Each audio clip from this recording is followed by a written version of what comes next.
인간은 특별히 두 가지 영역에서 동물들과는 분명하게 차별된 존재라고 합니다. 하나는 인간이 생각을 할 수 있다는 것이고요.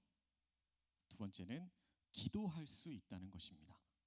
그래서 어떤 신학자는 인간다움의 증거를 이렇게 말했습니다. 우리가 생각할 줄 알고 기도할 줄 안다는 것이다. 그것이 우리 인간의 인간다움이다 라고 말을 했습니다. 따라서 어떤 사람이 생각하지 않고 인생을 살아가고 있다면 그 사람은 사람답지 않은 사람, 인간이 아니라고 말할 수가 있는 겁니다. 똑같은 의미에서 우리는 어떤 사람이 기도하지 않고 산다면 똑같이 인간다운 사람이 아니다라고 말할 수가 있다는 겁니다. 그렇기 때문에 우리가 기도해야 합니다. 그리고 기도의 응답을 받아야 합니다. 오늘 저와 여러분은 아버지의 집에 오셨습니다. 내가 당한 모든 시험과 고난을 아시는 아버지, 내 모든 짐을 다 받아주시고 안식을 주시는 그 아버지 집. 아버지 하나님께서는 자녀된 우리들에게 항상 복 주시기를 원하십니다. 우리의 마음 깊은 데까지 있는 그 고민까지도 다 아시는 아버지 하나님께서는 우리의 부르짖음에 귀를 기울이시고 또 듣기를 즐겨 하십니다. 그래서 아버지 하나님 앞에 모든 짐들을 다 내려놓으시기를 소망합니다. 모든 문제를 다 아뢰시기를 소망합니다.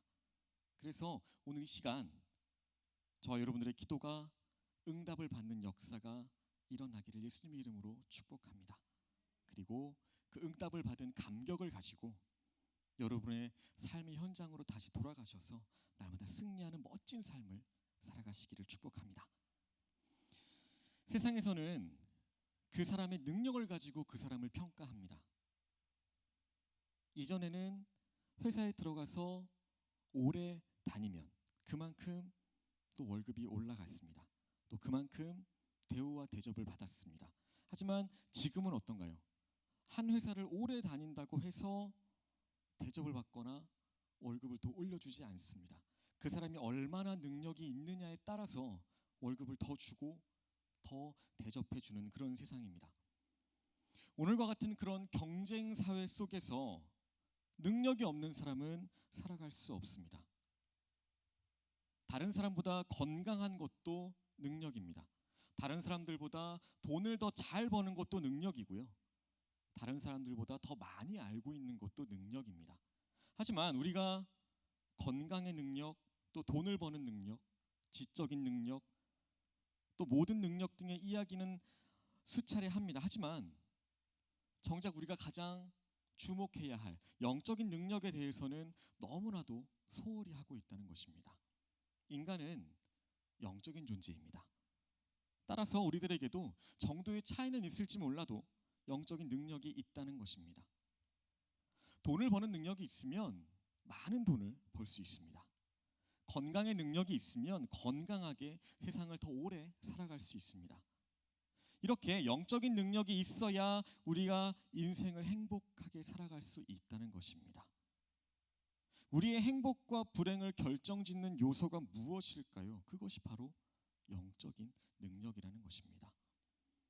우리의 영혼 깊은 곳에서부터 우러나오는 그 신비한 능력, 영적인 능력입니다. 이런 신비한 힘을 우리가 어떻게 공급받을 수 있을까요? 그것이 바로 기도입니다.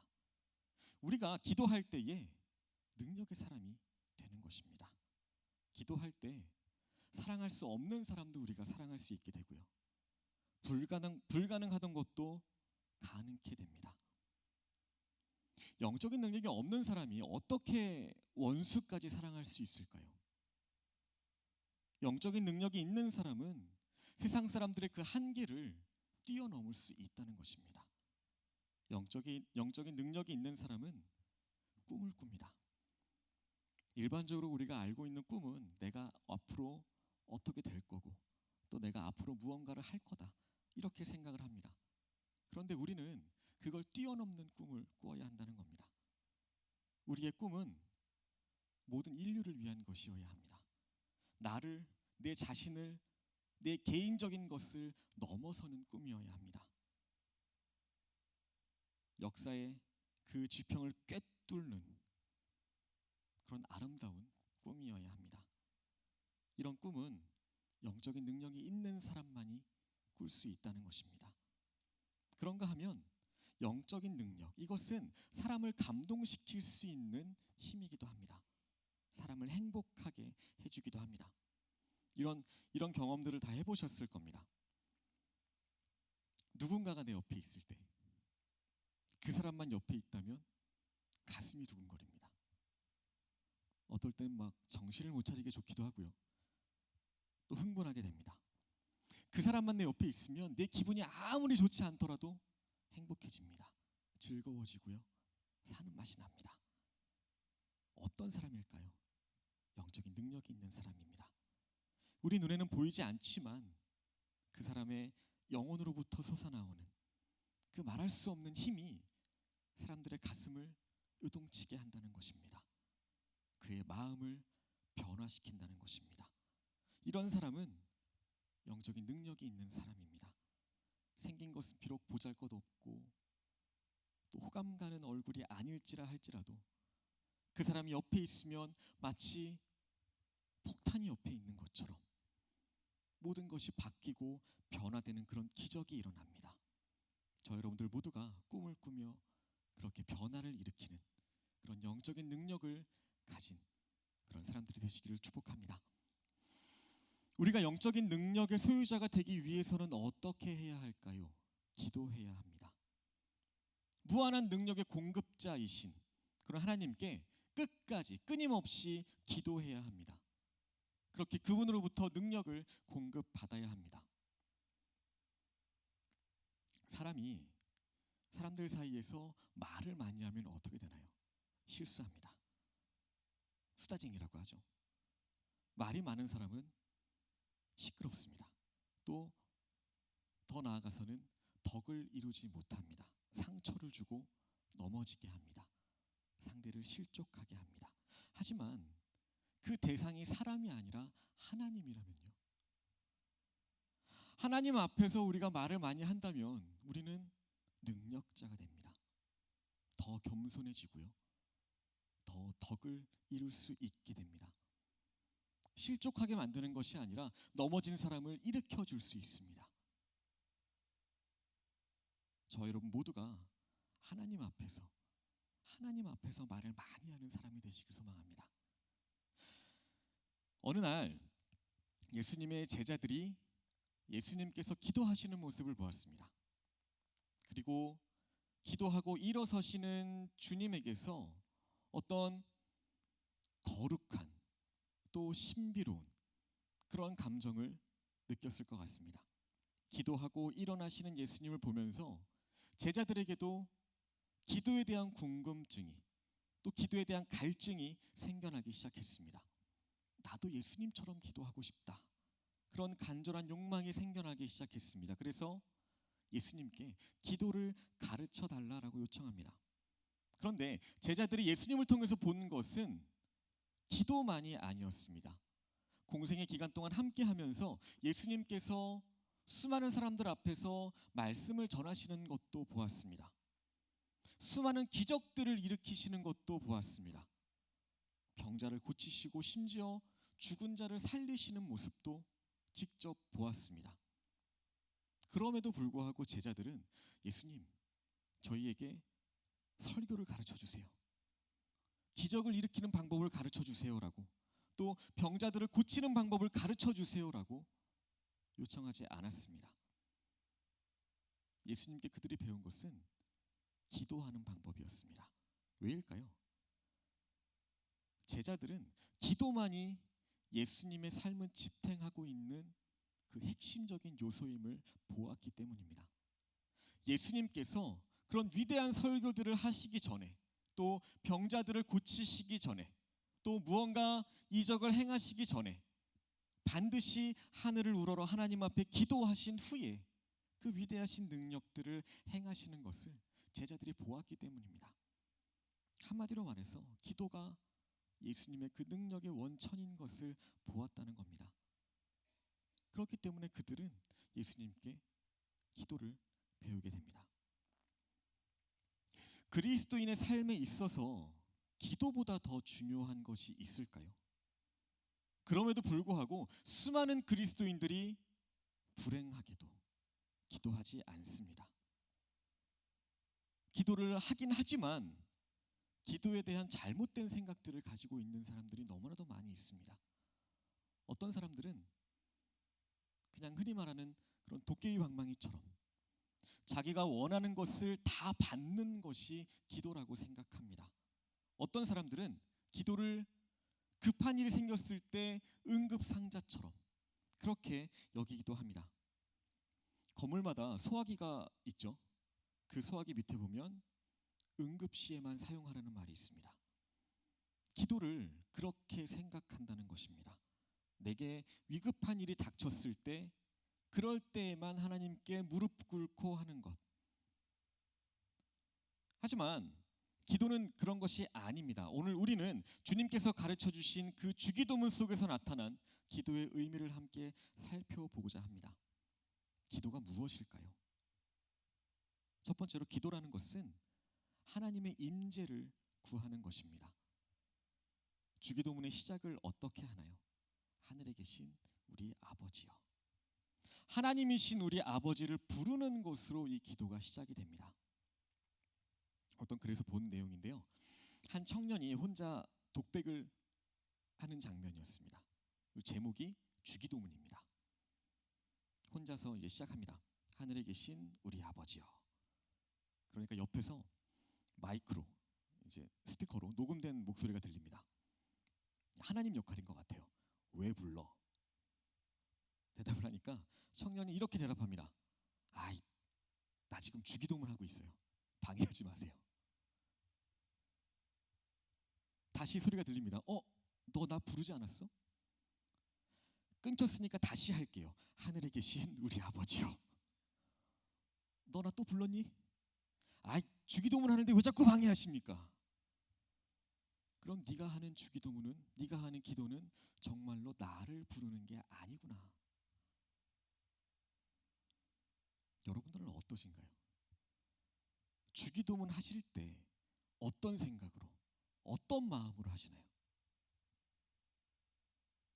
그냥 주기도문을 어떤 종교에서의 그 의식적인 그런 주문처럼 그것으로 생각하기 때문에 우리는 단순히 암기하는 데에만, 또 여럿이 같이 할 때는 그 박자를 맞춰서 늦어지지 않으려고 암기하는 데에만 급급합니다. 정말 주기도문의 그 첫 부분의 내용처럼 하나님을 부르고 계신가요? 기도라는 것은 단순히 우리가 필요한 그 무언가를 구하며 얻기만 하는 행위가 아닙니다. 그보다 앞서서 기도라는 것은 우리의 아버지이신 하나님을 부르는 것입니다.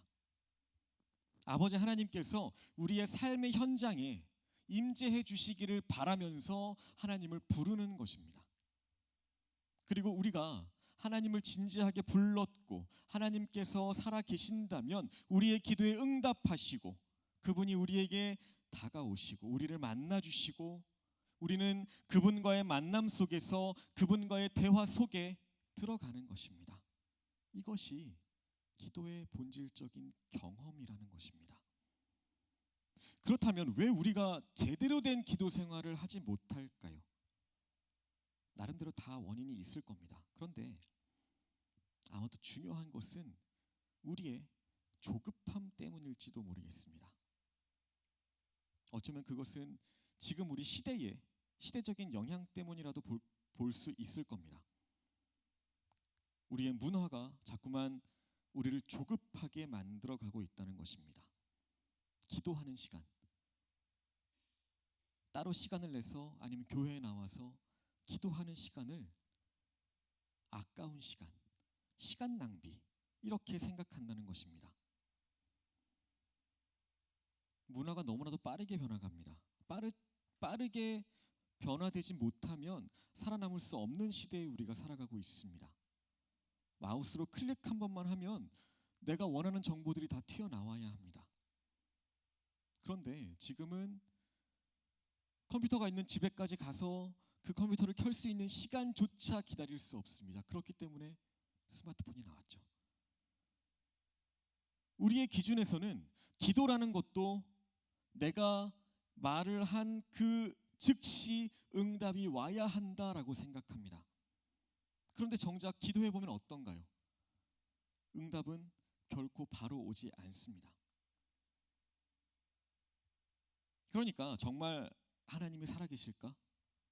기도가 정말 필요한 걸까? 이런 기도에 대한 회의를 갖게 됩니다. 이것은 이런 시대적인 영향도 적지 않게 그 영향을 끼치고 있다는 겁니다. 우리가 하는 기도가 우리가 사용하고 있는 컴퓨터나 스마트폰과는 다른 특성이 무엇이라고 생각하시나요? 기도의 본질, 이것은 정보의 획득이 아니라 대화입니다. 그리고 이 대화의 깊이는 기다림의 과정과 또 시간을 필요로 한다는 것입니다. 이런 충분한 시간을 통해서 나와 또 기도의 대상이신 인격자이신 하나님과의 그 친밀함의 관계를 발전시켜 나갈 수가 있습니다. 예수님께서는 제자들에게 하나님을 아버지라고 부르라고 하십니다. 구약 시대에는 이스라엘 백성들이 하나님을 향해서 가장 보편적으로 사용했던 칭호가 야훼라는 표현이죠. 그 이름조차도 그 글씨조차도 너무 거룩하게 생각을 해서 함부로 부르지도 않았고요. 함부로 쓰지도 않았습니다. 구약의 하나님, 굉장히 멀리 계신 하나님, 가까이 하기에는 너무 먼 그런 거룩하신 하나님, 이런 이미지가 있었습니다. 그런데 예수님께서 제자들에게 기도를 가르쳐 주시면서 너희는 기도할 때 이렇게 기도해라 라고 하십니다. 하늘에 계신 우리 아버지요. 이 아버지라는 말은요, 아람어를 사용하고 있는데요. 이 아람어는 아버지에 대한 그 존칭이 없습니다. 그래서 간단하게 우리말의 그 아빠처럼 아바라고 합니다. 우리 아이들이 단순하게 그냥 부모님을 부를 때 아빠, 엄마 그 모습을 한번 상상해 보시기 바랍니다. 어떤가요? 행복합니다. 아빠가 된, 또 엄마가 된 행복을 느끼고 또 그 자녀를 지켜주고 싶고 무엇든지 해주고 싶다는 그런 사랑을 느끼게 됩니다. 그런데 어떤 신학자는 또 이렇게 말했습니다. 하늘에 계신 우리 하나님 아버지도 그의 자녀들이 아빠하고 부르며 나아올 때 그는 행복해하시며 기뻐하시며 우리의 음성에 귀를 기울여 주시는 분이시다. 우리가 아버지하고 부르면서 기도할 때 아버지 되신 하나님께서 얼마나 기뻐하실까요? 아버지와 아저씨는 다릅니다. 아버지에게는 무엇이든지 달라고 할 수 있습니다. 하지만 아저씨는 아닙니다. 왜 그럴까요? 달라고 해도 주지 않으니까요. 하나님은 우리의 아버지이십니다. 우리가 하나님을 아버지로 믿는다면 아버지 앞에 기도해야 합니다. 카프카라는 사람이 있었습니다. 현대를 살아가는 사람들을 그 작품 속에 인물들을 통해서 묘사하면서 이 말을 굉장히 자주 썼는데요. 오늘 이 시대를 살아가는 현대인들은 마치 아버지를 잃어버린 고아와 같다라고 했습니다. 지금 시대를 살아가는 사람들의 문제가 여기 있습니다. 우리는 기도해 보겠다는 마음을 감히 갖습니다. 하지만 하나님의 임재 속에 들어가지 못한다는 것입니다. 하나님을 그냥 마냥 어려워 보이고 멀리 있는 분으로 생각한다는 것입니다. 그런데 예수님께서는 주기도문을 가르쳐 주시면서 너희가 기도할 때 이렇게 기도해라. 하늘에 계신 우리 아버지요. 부모님께 아빠, 엄마 하고 부르면 왜 무슨 일이야 하면서 다가오죠. 그런 아버지처럼, 그럼 어머니처럼 성경의 하나님은 우리가 정말 예수 그리스도를 영접하고 하나님을 아버지로 믿고 고백한다면 내가 하늘에 계신 우리 아버지라고 부를 때마다 우리에게 다가오시는 분이시라는 겁니다. 그리고 그 기도는 그 하나님과의 만남입니다. 하나님과의 교제입니다. 또 하나님과의 대화입니다. 그 하나님의 임재 속에 들어가는 것이 바로 기도의 본질이라는 것입니다. 그렇기 때문에 기도라는 것은 하나님의 임재를 구하는 것이라는 겁니다. 두 번째로 기도라는 것은 하나님의 사역을 이루는 것입니다. 우리가 어떻게 기도로 하나님의 사역을 이룰 수가 있을까요? 이것은 세 가지 차원으로 이룰 수 있는데요. 첫 번째는 하나님의 이름을 높일 수가 있어야 합니다. 그리고 두 번째로 하나님의 나라를 넓힐 수가 있어야 합니다. 세 번째로 하나님의 섭리를 펼칠 수가 있어야 합니다. 이것이 주기도문에 그 이어서 나오는 이름이 거룩히 여김을 받으시오며 나라의 마옵시며 뜻이 하늘에서 이루어진 것 같이 땅에서도 이루어지이다라는 부분입니다. 주기도문의 전반부를 보시면 그 초점이 나에게 있지 않습니다. 우리의 필요에 있는 것이 아니라 하나님의 필요에 초점이 맞추어져 있습니다. 기도는 본질적으로 단순히 내 소원을 만족시키고 내 욕심을 채워가는 것이 아니라 하나님의 관심, 하나님의 나라, 하나님의 필요에 1차적으로 가장 먼저 관심을 가져야 한다는 것을 우리에게 가르쳐 줍니다. 이것을 하나님의 사역이다라고 말할 수가 있는 것입니다. 예수님을 믿는 우리의 기도가 다른 종교의 기도와 어떤 차이점이 있을까요? 바로 이 대목입니다. 우리는 하나님의 사역, 하나님의 일, 거기에 가장 먼저 관심이 있어야 합니다. 우리가 만약에 그것을 잃어버리고 우리의 필요에만 몰두하는 그런 기도를 한다면 우리의 기도는 그냥 우상에게 복을 비는 그런 기복적 수준의 그런 기도가 돼버리는 것입니다. 기독교인의 신앙이 기복적인 신앙이다라는 그 비난을 피할 수가 없다는 것입니다. 그러면 우리의 소원을 기도하는 것이 잘못된 것일까요? 그렇지 않습니다. 우리는 우리의 소원을 구해야 합니다. 기도해야 합니다. 마땅히 해야 합니다. 하지만 우리의 소원만 기도하면 안 된다는 것입니다. 우리의 소원을 기도해야 하지만 우리의 기도 속에 그 관심이 오직 나의 필요밖에 없다고 한다면 그것은 우리가 해야 할 그 기도가 아니라는 것입니다. 그것이 바로 기복적인 기도라는 겁니다. 기도가 무엇인가요? 기도는 단순히 내 생각과 소원을 이루는 것이 아니라 하나님의 사역을 이루는 방법입니다. 내가 기도할 때 나는 하나님의 일에 동참할 수 있게 됩니다. 하나님은 여러분과 저의 기도를 통해서 이 땅에 하나님의 뜻을 펼쳐 가십니다. 세 번째로 기도는 하나님의 도움을 구하는 것입니다. 우리 인간은 연약한 질그릇과도 같은 존재입니다. 던지면 깨질 수밖에 없는 그런 약한 존재입니다. 이런 우리가 험난한 이 세상에서 승리의 삶을 살아가려면 전능하신 하나님의 도우심이 절대적으로 있어야 한다는 것입니다. 하나님의 도움이 없이는 우리는 아무것도 할 수 없습니다. 그렇기 때문에 우리는 기도해야 합니다. 하나님의 도우심을 구해야만 합니다. 엘리야가 비가 오지 않기를 기도했더니 하나님께서 비를 내려주시지 않았습니다. 그리고 비가 내리도록 다시 기도하니까 하늘 문이 열리고 비를 내려주셨습니다. 기도는 이렇게 하늘 문을 열고 닫을 수 있는 열쇠라는 것입니다. 우리는 솔직히 예수님을 믿으면서 기도해야 한다라는 설교 수십 번, 수백 번도 더 들었을 것입니다. 기도가 중요하다라는 이야기는요, 입에 침이 마르도록 들었을 겁니다. 그럼에도 불구하고 기도하지 않는 그런 기적의 사람들이 있습니다. 그 오랜 세월 동안 전능하신 하나님을 아버지로 섬기며 살면서도 기도의 응답을 한 번도 받지 못한 그런 기적 같은 사람들이 있습니다. 하지만 이런 이상한 기적의 사람들이 오늘 이 자리에 계시는 성도님들 가운데 없기를 소망합니다.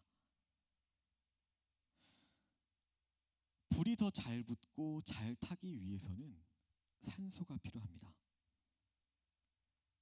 바람이 잘 통하면 산소가 더 많이 당겨져서 불이 더 잘 타오르게 되어 있습니다. 그렇다면 불을 끄는 가장 효과적인 방법은 무엇일까요? 물을 붓는 것보다 산소를 막는 것입니다. 뚜껑을 덮으면 되죠.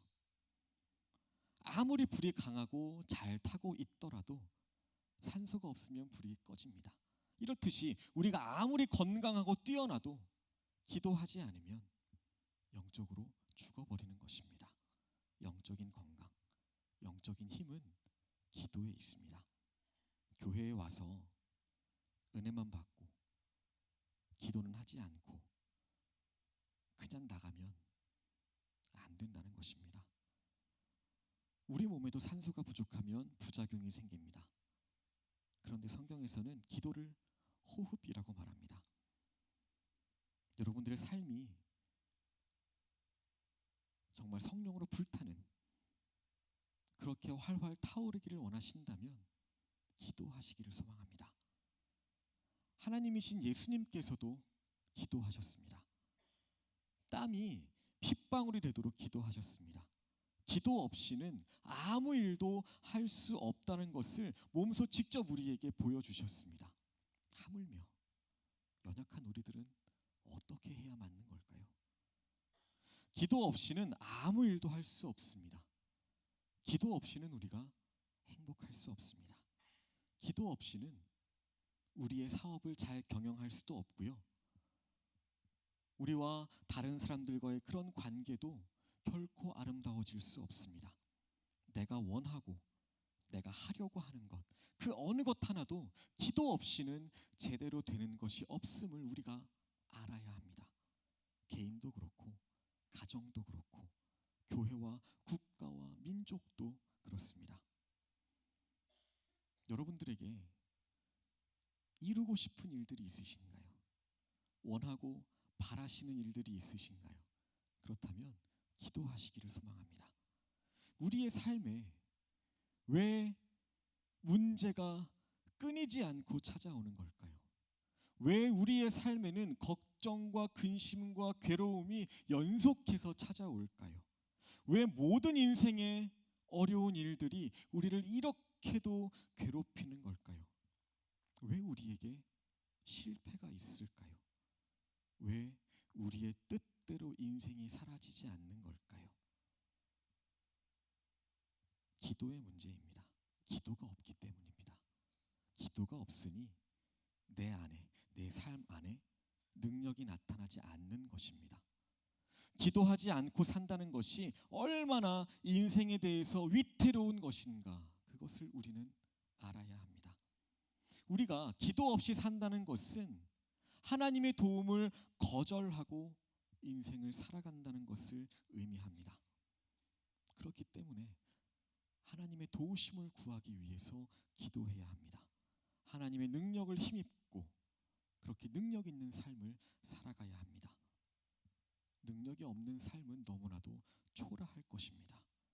하나님의 능력 가운데서 담대한 인생을 살아가시기를 소망합니다. 그리고 그런 인생은 기도를 통해서 살아갈 수 있습니다. 기도를 통해서 우리의 삶이 넉넉해질 수 있고요. 힘이 있고 능력이 있고 또 행복할 수 있습니다. 왜 그동안 내가 보는 내 모습이 왜 그렇게 초라하게 보였을까요? 왜 그렇게 그동안 내 자신이, 내가 보는 내 모습이 바보같이 느껴졌을까요? 왜 그렇게 세상 가운데 승리하지 못하고 비굴하게 살아가는 모습으로 내가 느껴졌을까요? 기도를 통해서 하나님의 능력과 은혜를 힘입어 살아가시는 삶이 되시기를 소망합니다. 먼저는 여러분들 자신을 위해서 기도하시기 바랍니다. 또 나만을 위해서 기도할 것이 아니라 다른 사람들을 위해서도 기도하시기 바랍니다. 특별히 우리의 사랑하는 자녀들을 위해서. 자녀들을 위한 기도는 자녀들에 대한 확실한 교육이자 신앙의 본을 보이는 것입니다. 또 남편과 아내, 배우자를 위해서 기도하시기 바랍니다. 특별히 성도된 여러분들은 사역자들을 위해서도 기도해 주시기 바랍니다. 사역자들을 위하는 그 가장 값진 사랑은 그들을 위한 기도입니다. 교회를 위해서도 기도하시기 바랍니다. 봉사하는 것도 중요하고 헌금하는 것도 중요합니다. 하지만 그보다 더 중요한 것은 몸된 교회를 위해서 기도하는 것입니다. 기도가 없는 교회가 교회일까요? 무엇보다 우리가 살아가야 하고 또 우리의 자녀들과 우리의 자손들이 평안을 누리면서 살아가야 할 이 나라와 민족을 위해서도 기도하시기 바랍니다. 어떠신가요? 지금이야말로 하나님 앞에 나와서 나라와 민족을 위해서 기도해야 할 때가 아닐까요? 우리의 지도자를 위해서 기도해야 하는 때 아닐까요?